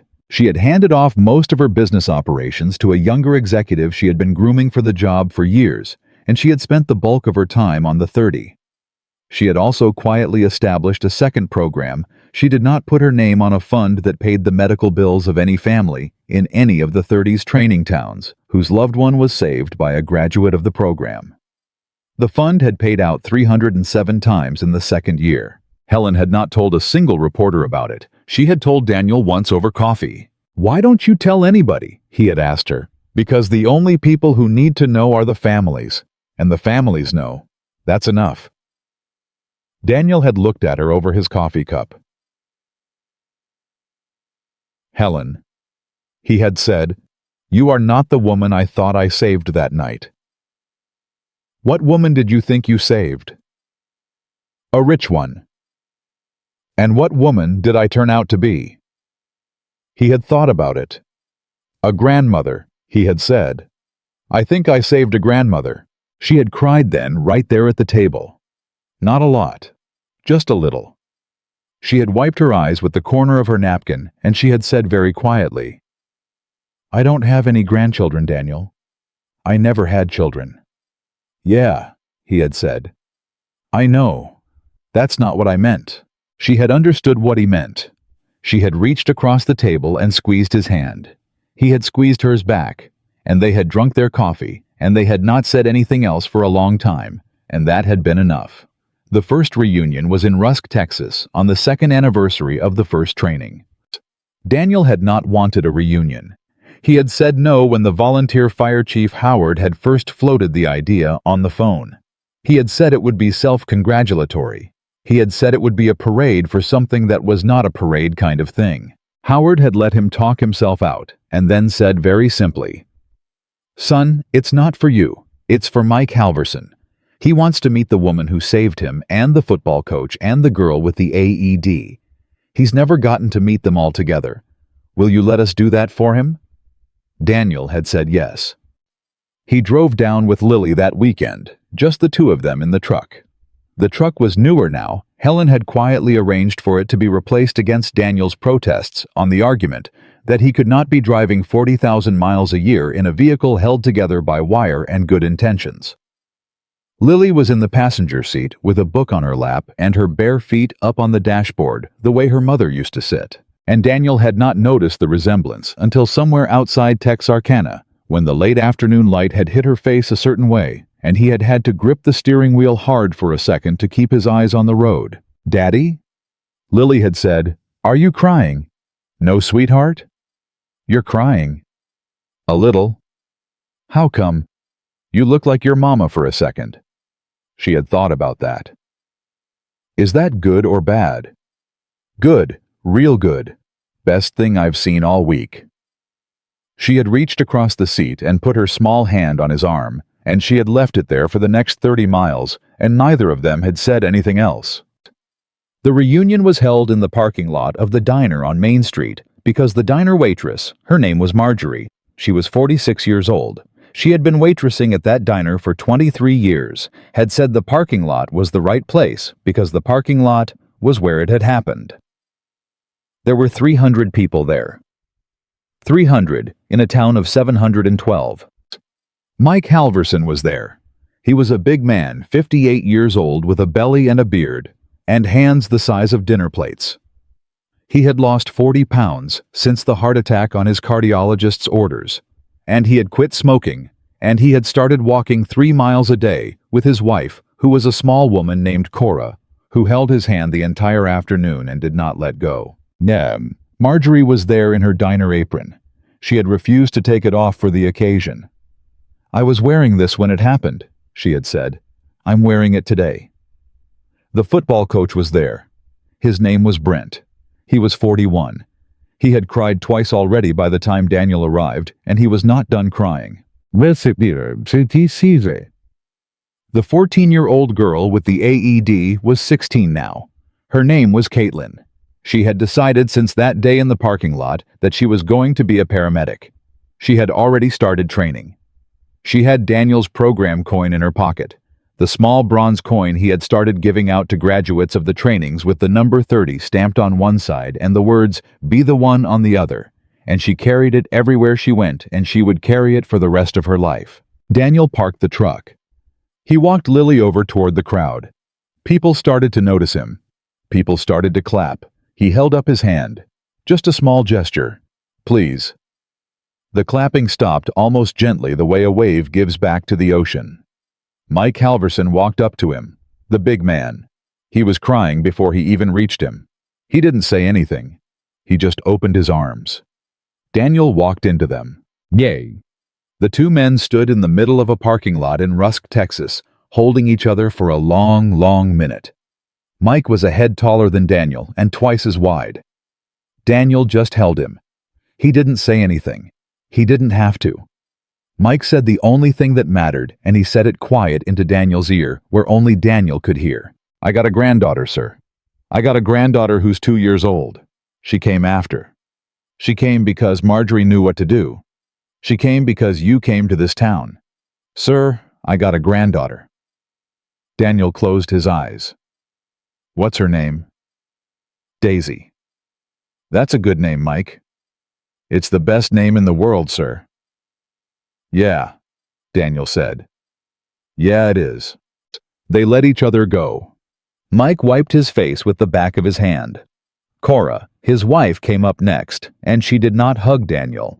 She just took both his hands in both of hers, and she squeezed them, and she said, "Thank you, Mr. Carter. Thank you. Thank you, thank you." 3 times, like a prayer. And then she stepped back and stood next to her husband. Daniel turned around to find Lily. She was standing about 10 feet away, watching. Her hands were folded in front of her the way she had folded them at the table at Belmont's 2 years before on the night of her birthday. She was not crying. She was not afraid. She was looking at her father with the calm, serious eyes she had been looking at him with her whole life. He held out his hand. She walked over. He picked her up. She was getting too big for it now, almost too tall. Her legs went past his knees, and he held her against his hip, and he turned around to face the 300 people in the parking lot of the diner on Main Street in Rusk, Texas. "This is my daughter," he said. He said it loud enough for everybody to hear. "Her name is Lily. She is the only reason I am standing here today. I want you all to meet her just this once, because she is part of why this work happens, and she has been part of it from the very first night." Lily waved. Just a small wave. The 300 people in the parking lot started to clap again, and this time Daniel did not stop them.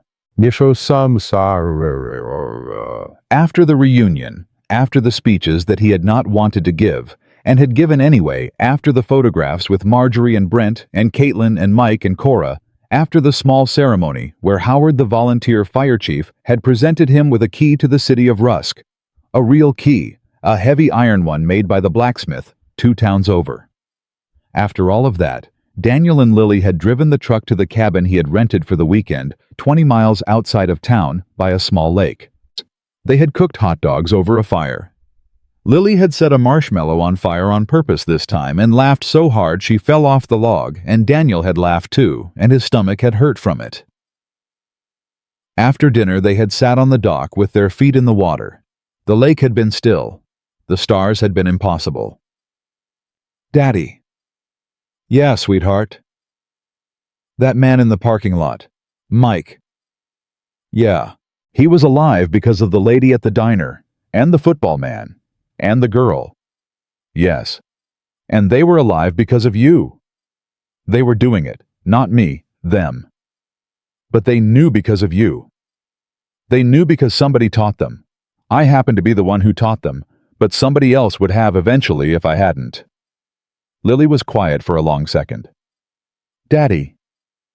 "Yeah." "That's not true." He looked at her in the dark. "What's not true?" "That somebody else would have. Maybe somebody else would have, but not them. Not Marjorie, not Brent, not Caitlin. Maybe somebody else would have taught some other people in some other town. But not those 3. You are the reason it was those 3. And those 3 are the reason Mike has Daisy."